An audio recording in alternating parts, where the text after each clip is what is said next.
पुणी थे अंशुघातर शिकार हो मृत्युवरण कर श्रमिक एभली घटना देखा मिली तुरेकेला थाना अंतर्गत गभरा गाँव में गभरा गाँव वैकुंठ खुरा गतकाली से ब्लॉक कार्यालय को आसी ब्लॉक कार्यालय काम सर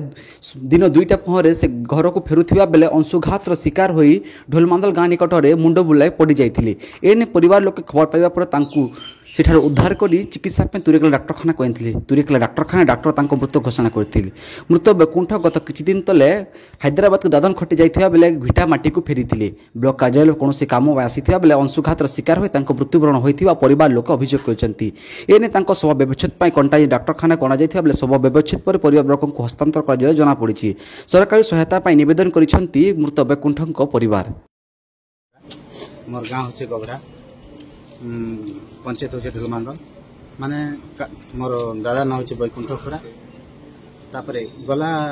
काली दिन सकाल 8 बजे तुरेकेला टी मुझे जाइसी बोले आ तुरेकेला गला बाटे माने सियाड़ू आते आते दी आड़े ही गला दी आड़े हला परे ताको माने खरा रे माने बेसी माने ही करी खरा बेसी बाजी करी तापरे ढोलमांदल एबा रास्ता रे माने पूरा छटपट ही तले गिरी गले गिरला परे हम मोर सांग माने 2टा होस्तिल से फोन कले जे एंता होछि तोर दादा बोला कि घर के आनला परे घरे डेथ ही गले आगे तो मुझे सरकार के एति अनुरोध करूँ जे आमर परिवार होचे बहुत गरीब परिवार सरकार थ्रू जदि किसी सहायता मिले माने किसी गुटे आम उपकृत हो सरकार के धन्यवाद।